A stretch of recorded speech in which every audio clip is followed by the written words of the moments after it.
What's going on, folks? Welcome back to the channel. If you are new here, hi, I'm Chris. I've been reselling for 2 years now, and essentially what I want to take you through in this video today is 5 mistakes to avoid when starting to resell online. Now, I've been through a lot of roller coaster moments when reselling, and I've made a lot of mistakes, and I still do. I'm always learning, and that's going to be a big part of this conversation. But I want to take you through these 5 different common mistakes that people make when starting, and I believe it's going to help you get the best results you possibly can in 2023 or whatever year it is that you're wanting to start reselling. Also, if you stick around to the end, I will take you through the progress of this week of reselling, and also some behind the scenes of what's been happening in the business itself. So let's dive in. So if you are thinking about starting this as a side hustle, or maybe you're wanting to do this full time, or maybe you're just wanting to brush up on a little bit of your skills because you've already been doing it for a while, well, it is very important to avoid these common mistakes. Now, I will be frank, these are common mistakes,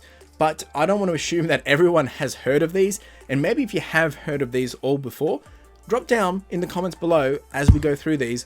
What are some of the other mistakes that you've made that maybe other people can learn from? Now, trust me, we've all been there. I'm still making mistakes because I'm still learning.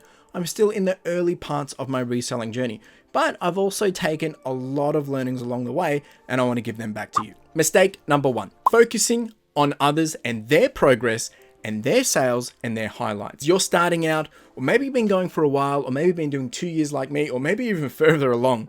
Focusing on others and their progress and comparing yourself to their sales and comparing yourself to their highlights.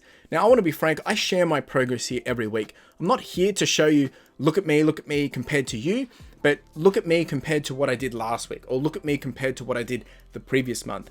I'm here sharing my own journey. I'm here sharing my own growth and my own progress. We all operate different. We all have different ways of how we are doing things. None of us are the same. You need to understand that some of us are new, some of us are really, really experienced, and some of us are in the middle, right? You're one part of that journey. You're part of that timeline in your own sense. You might be at the start, in the middle, or you might be further along. With that in mind, it doesn't mean that we can't learn from different people. It's okay to be having a look at seeing what other people are doing, seeing how they operate, seeing what they sell, because we can learn from them. And that's why a lot of people share. I would like to think people are sharing because they want to help other people. But if you find that what you see is not helping you, and what you see doesn't actually make sense for you to get to where you want to be, then ignore them and leverage your own baselines. One exercise that I love to do is to compare to myself on how I've been progressing over a period of time. Me being 2 years into this now, I've got a year baseline that I compare to. Now, I spoke about this in a video just the other week. And if you want to check that one out, you can, because I think it's really important of when we do see growth, or when we do progress for growth, and sometimes we don't hit our goals. Sometimes we won't get to where we wanted to be. But actually, if you follow a quick little exercise, you can start to see that actually you're probably doing a lot better than you expected. So that's mistake number 1, is focusing on others and getting too tied up on how others are progressing and not yourself. Mistake number 2 is not having clear intent. Now, are you striving to be the biggest reseller ever? Or maybe you're someone who just wants to make $100 a week. Or maybe you're just wanting to have fun and turn the profits into a new car or a holiday trip with your family at the end of the year. Well, depending on which one you are, that will change how you make decisions. It will change how you operate, and it will change how you spend your time and how you invest the dollars that you have for the business, and how you use that to generate your wanted outcomes. It will be the reason why you do it. It will be your motivator.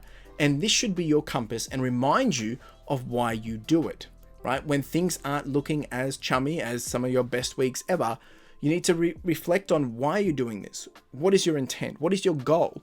And help yourself understand that that is what you're working towards. And you need to use that as your compass when things don't seem fair, when things don't seem easy, or when things aren't going of how you want. Having that clear intent, understanding your expectation, will mean that when things don't go as planned, you're not going to get so tied up. If you're only expecting to make a couple of $100 a month or a week, and someone else is making 1,000, going back to point number 1, you should not be comparing to them, because you didn't even want to be doing that in the first place. It does mean that it could inspire you and encourage you to step it up a little bit and see how you could do. But again, you don't have to do that. Focus on your intent. Understand, what are you trying to do? Are you just doing this as a side hustle? Are you doing this as part-time, doing it full-time, or really you're doing it as a bit of a challenge or a fun thing to help you just lower debt or go on that family trip at the end of the year? This changes your operating game. Mistake number 3, wanting results without taking the action. And the reality is here, you need to be consistent and you need to be making progress consistently. Now, a lot of the time, in order to see big results, you need to be doing something on a small, regular basis. Now, I've been saying this cliche over the last couple of weeks over a few different mediums, is if you want to do 10,000 steps, you got to do 10,000 steps. That's the only way it's going to happen. If you want to do 10,000 steps a day, that means you need to do, on average, about an hour and a half of walking, maybe an hour and 40 minutes, maybe even less if you're running. That's the reality of it. So you need to be willing to block out 1 hour and 40 minutes every day to make that happen.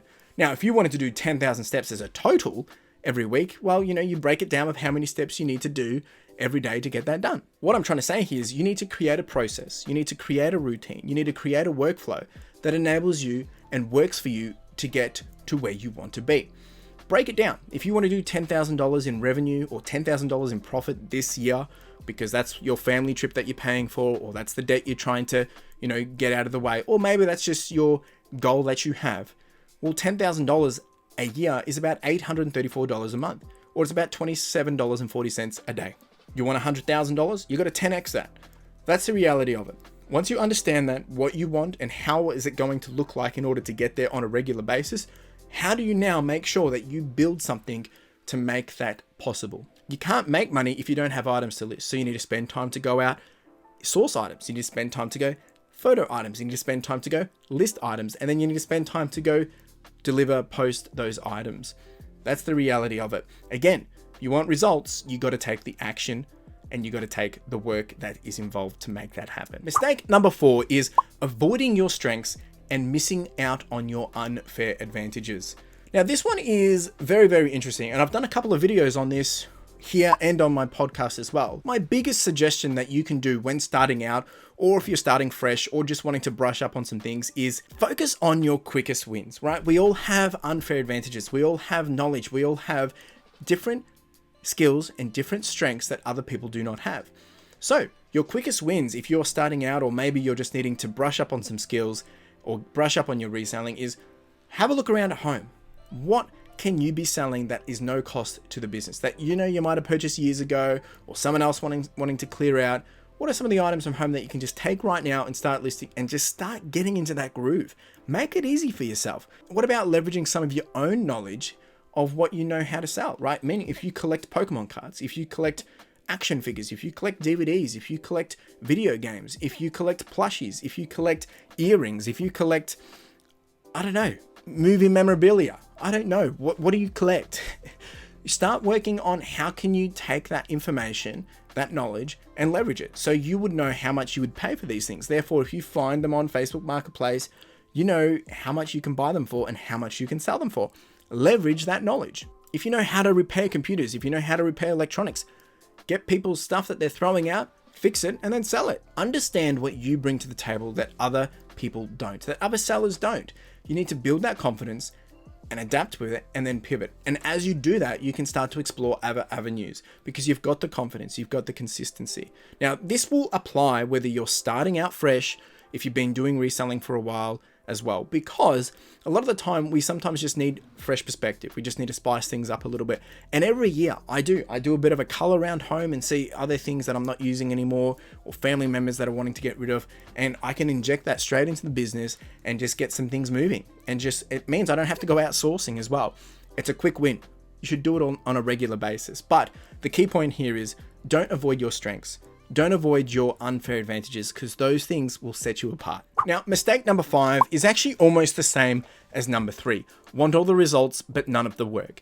And the reason why I put this mistake as almost the same one again is because I wanted to really make sure you understand what I'm talking about here. Firstly, if you've never done this before, if you're coming in fresh and this is 100% new to you, my best suggestion for you is no one will give you all the answers. I'm here sharing what I can, trying to give you insights, thinking what I think will be best for you to understand. But at the same time, I've been sharing this journey for the last 2 years. You can go binge on my content and understand how I've been operating from zero to over $126,000, $130,000 now. The matter of the fact is, the only way that you're going to get results is to start doing some work. You need to learn, you need to apply what you learn and then get experience and then take your own experience and apply it again, right? Because when you apply your understanding, put it into as an experience, you're going to get an experience different to how I've experienced on my journey, right? Now, when I go out thrifting, I'm looking for certain things based on my understanding, based on my knowledge, based on what I have experienced over the last 2 years. If you walk into an op shop today and go thrifting, you're not going to have any of that experience.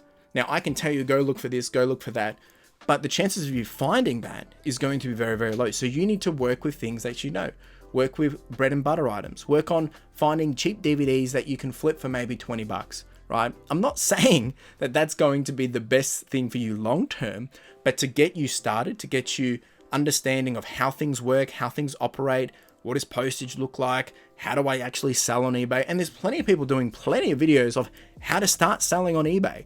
I'm not here sharing that video. I'm helping you understand, don't make these mistakes that people do make, because a lot of the time we have all this ambition, we want to go do all these things, but you realize it's going to take a lot of work and we stop doing it after 2 weeks. It's the same with anything, you know, new year, new me, new goals, get into the gym, want to lose 10 kilos this year, and you're 2 weeks in and you realize, nah, this is too hard and you don't want to do it. So you need to understand that when we get lessons, it's a practical opportunity to implement that and then to get a better desired outcome.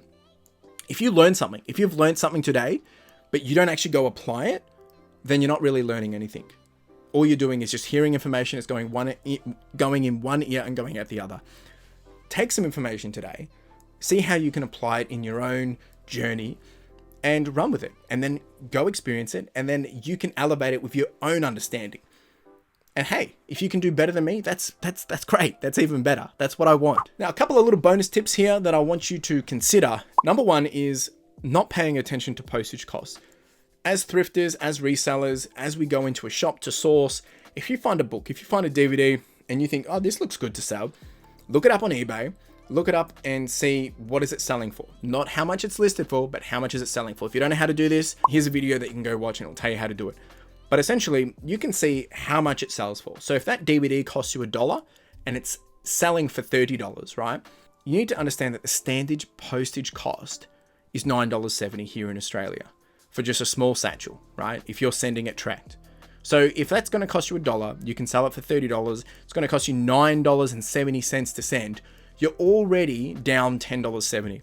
Fees are going to be about 15%, which, you know, that works out to be at another $4.50. So you're already down 15 bucks, basically, right? Now, on top of that, unless there's some other costs that you have, then you're probably going to profit around $15, $14, which ain't too bad for $1, right? So make sure you have that understanding of how much it's going to cost you to, you know, send these things, to actually sell these things. How much does it cost to sell, right? How much does it cost to get to your customer, right? And that includes the fees, it includes the postage, it includes everything that is required. And don't forget your time as well. And the other hot little tip is not communicating with your buyer. Everyone is human, right? Now, I know most of the time when issues arise, most people are going to come across defensive, both you and the customer, because we always think worst case. But a lot of the time when a customer reaches out because something hasn't worked out, they're frustrated, they're annoyed. They didn't get what they expected. They didn't get what they wanted. And now they're trying to figure out, how do I get this solved? Work with them and not against them. Help put yourself in their position and resonate with them. Show them kindness. Work with them. They're human, you're human. Have an adult conversation and see if you can help them. If you do have to do a refund and they send it back to you, no harm done. You didn't really necessarily lose the money. You're giving the money back, you're getting the item back, no harm done. I know it can be very overwhelming when you've sold something for $100 or you've sold something for 20 bucks or you've sold something for $50 and they want a refund. Get them to send it back, give them a full refund, because that's just the right thing to do, right? Now, if they're saying that you've done something that you know, as malicious intent, that's when it starts to get a little interesting and you should reach out to eBay chat. The other part of that is we all make mistakes. Sometimes you will lose dollars. And this comes back to some of the points I was saying before. It's part of the experience. It's part of the journey. You need to understand that You may lose $20 here and there, and that will be a $20 lesson that you will never make ever again, because you now know not what to do, right? And I can't go through here and tell you every single mistake I've made because there's been so many. But, you know, I've probably done over $1,000 in refunds. I've probably done 10 returns. You know, that's the reality of it. Now, that might not be a lot, but it can be a bit scary when you're starting. So just understand, this is part of the process. It's all part of it. A quick question that I have for you is, what about you? Do you have any tips or tricks or mistakes that you've made that you think other people should know? Chuck them down in the comments below, and I'll try and share these over socials over the coming weeks, just to give back to everyone else, because I'm here to learn, you're here to learn, let's help each other. So chuck down some mistakes or common mistakes down below in the comments. All right, we're going to jump over to week 104, the progress for this week, and kicking off with the top items that have sold for this week. Top item number 1, this is just crazy. As I said at the start of this video, I was talking about how I do a bit of a cull around home. I actually have a look around and see what I can sell, things that I've just put to the side, or maybe my dev pile. And there was one, HD Fury Converter Moving Magic VGA component dual HDMI. What the heck is that? Anyway, it's this item here which basically takes your VGA and puts it into 2 dual HDMI outputs. Now this one, actually I've had this for a while. It actually cost me $1.05. I got it from a bulk lot probably about a year and a half ago, maybe a year ago. And I've listed it. I've been able to sell it for $157.19 within about 12 hours. It's gone overseas to the USA. Profit after fees and postage on this one works out to be about $103. It's just been sitting around, guys. And then the same for this next item. It came from the same lot. It had been sitting in a box that I totally forgot about. This is a Tom Clancy's The Division replica digital watch. Wasn't working. I made sure people knew that I couldn't get it working, selling it as just as a collector's piece. And I've sold it for $151.16, also going over to the US, and profit on that one after fees and postage is around $97.66. So guys, look around at home, look around and see what you've got lying around, because you'll be surprised what sells. A couple of other items that have gone really well this week is the Phoenix Suns. This was a NBA champion basketball shorts. I think that was size extra large. Picked these one up for $9.87. Been able to sell them for $59.97 and walked away with around $29.57 after fees and postage. And the other top item for this week, which was pretty cool, was this Sony PlayStation 2, PlayStation 2 Slim actually. I picked this one up for $42.86, so did pay up for it, been able to flip it for about $100.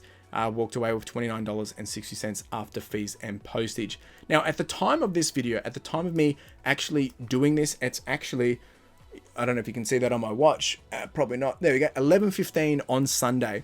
And that means it's the day before that I'm actually releasing this video. So I'm going to take you through how the week has actually progressed already at this point in time.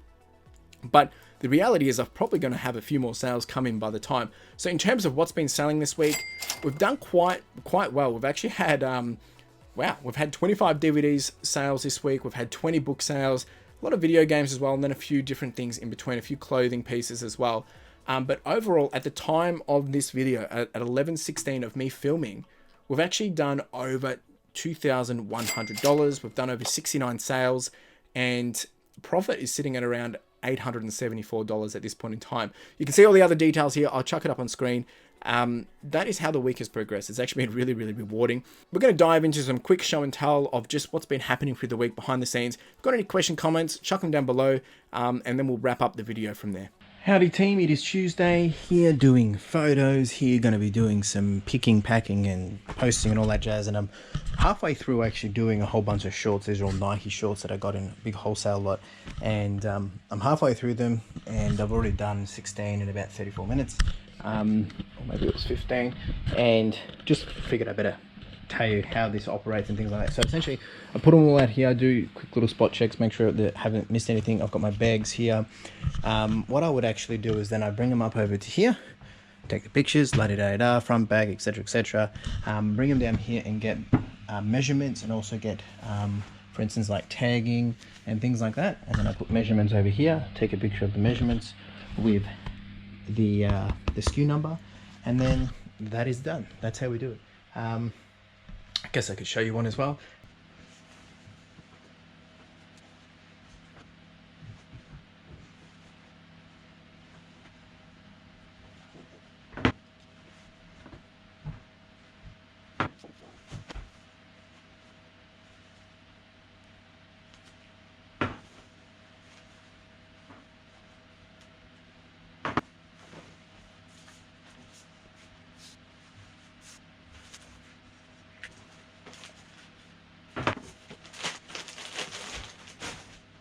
how you do it. Alright team, all done. 1 hour and 3 minutes to do 31. Not too bad, getting a bit quicker. Running out of storage with this kind of situation. I've got some boxes that I'm working on similar to this to be able to fit 3 across, and then I'm going to have to reshuffle some of this. And as I said, I'll start to get rid of things that don't make sense anymore, but it's going to fill up very quick, so we'll see what happens. Alright, this is the big pile going out. We've got 37 items here. Look, I'm not going to go through lots of detail. I've got some Lego, got some jeans, got lots of media, a few bundles here people have purchased. All that is a big bundle in there. A lot of the rings, Star Wars, Raymond. This was a book that I got from Ballarat. That one's gone for 40 bucks. A few more books. I've got a Bible there, VHS. Picked this one up just the other week. Got these for free. Got a shirt in there too. Yeah, a whole bunch of different stuff. The mug. There's a PlayStation 2 game there. Not too bad. A couple of international there. Let's pack it up and get rocking. Oh, by the way, it took 15 minutes to pull out. Well, there you go. It's been an absolute winner of a week. I'm pretty stoked with the progress, and the reason why I share this is because I want to show you the different things that I'm working on a regular basis, and also show you some of the other things that I've been selling, because I can't put it all here on video, just on this template, because it just takes too much time. So I try to give you a bit of both in that sense. Now, if you do have questions, comments, how did you like this style? I would love some feedback. Anyway, really do appreciate you being here. You have a wonderful day. Cheers.